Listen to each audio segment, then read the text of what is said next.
Reusable sanitary பேடை நம்ம ப்ராப்பராக வாஷ் பண்ணி சன் ட்ரை பண்ணி கரெக்டாக வெட் பேக்கில் எடுத்து வச்சு ஒரு பீரியட்ஸ்க்கு யூஸ் பண்ணோன்னா ஆல்மோஸ்ட் 3 to 4 இயர்ஸ் வரைக்கும் நம்ம பேட்ஸை யூஸ் பண்ணலாம்.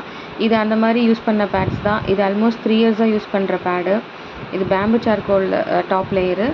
இது ஆல்மோஸ்ட் 3 இயர்ஸாக யூஸ் பண்ணுற பேடு. ஸ்டெயின்ஸ் எதுவுமே இருக்காது. அதே மாதிரி இது பார்த்தீங்கன்னா மோர் தென் 6 மந்த்ஸாக யூஸ் பண்ணுற பேடு. இது வந்து டாப் லேயர் வந்து வெலோர் ஃபேப்ரிக்கு. இதுவுமே டாப் ஸ்டெயின் ஃப்ரீ தான். பின்னாடி லீக் ப்ரூஃப் கொடுத்துருக்கோம். ஸோ அதனால் லீக்கேஜை பற்றி எந்த கவலையும் இல்லை, லீக்கேஜ் ஆகாது. இது வந்து பீச் கலர். இப்போதைக்கு இது அவைலபிள் இல்லை. இதுவுமே வெலோர் ஃபேப்ரிக் டாப் லேயர் தான். ஸோ வெலோர் எல்லா ஃபேப்ரிக்குமே டாப் லேயர் ஸ்டெயின் ஃப்ரீ தான், ஓடர் ஃப்ரீயும் தான். இப்போ ஆரஞ்சும் ப்ளூ மட்டும்தான் அவைலபிள் இருக்குது. இது வந்து மோர் தென் ஒரு 5 to 6 டைம்ஸ் யூஸ் பண்ண பேடு. இதுலேயும் ஸ்டெயின்ஸ் இருக்காது. ஸோ நீங்கள் ஸ்டெயின்ஸை பற்றி கவலையே பட வேணாம்.